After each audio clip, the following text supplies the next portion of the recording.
The spinal column, or backbone, is one of the most important parts of your body.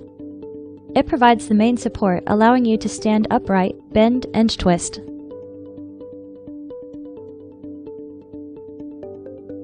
"33 individual bones interlock with each other to form the spinal column.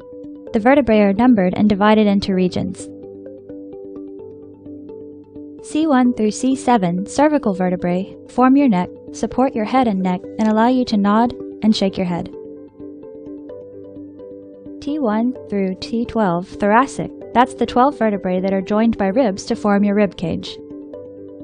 L1 through L5 lumbar, your 5 sturdy lumbar vertebrae carry most of the weight of your upper body and provide a stable center of gravity when you move. 5 vertebrae of the sacrum and 4 of the coccyx are fused. It makes up the back wall of your pelvis. Between each of the movable vertebrae is located the intervertebral disc. Intervertebral discs consist of a thick outer layer with a crisscrossing fibrous structure, annulus, that surrounds the soft, gel-like center, the nucleus.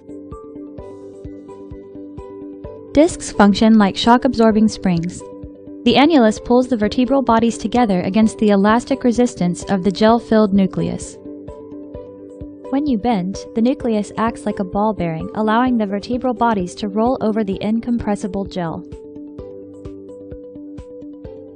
Each disc works in concert with 2 facet joints, forming a spinal motion segment. The biomechanical function of each pair of facet joints is to guide and limit the movement of the spinal motion segment. The surfaces of the joint are coated with cartilage that helps each joint move smoothly. Directly behind the discs, the ring-like vertebral bodies create a vertical tunnel called the spinal canal or neural canal. The spinal cord and spinal nerves pass through the spinal canal, which protects them from injury. The spinal cord is the major column of nerve tissue that is connected to the brain and serves as an information superhighway between the brain and the body.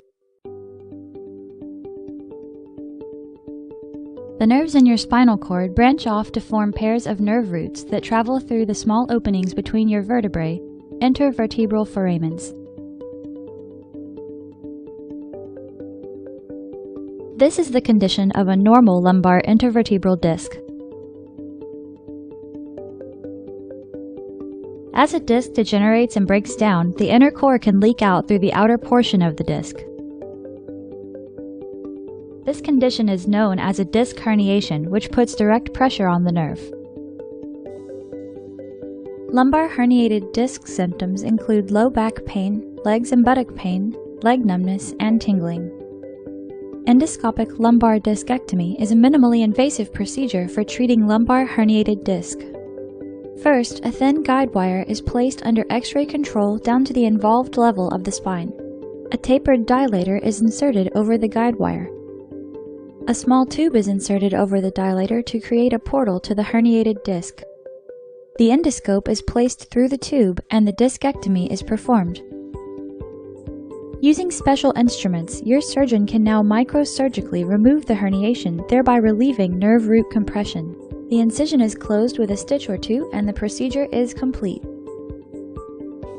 Advantages of endoscopic lumbar discectomy include the following: minimally invasive, short recovery, high success rates, minimal to no blood loss, preservation of spinal mobility, small incision and minimal scar tissue formation.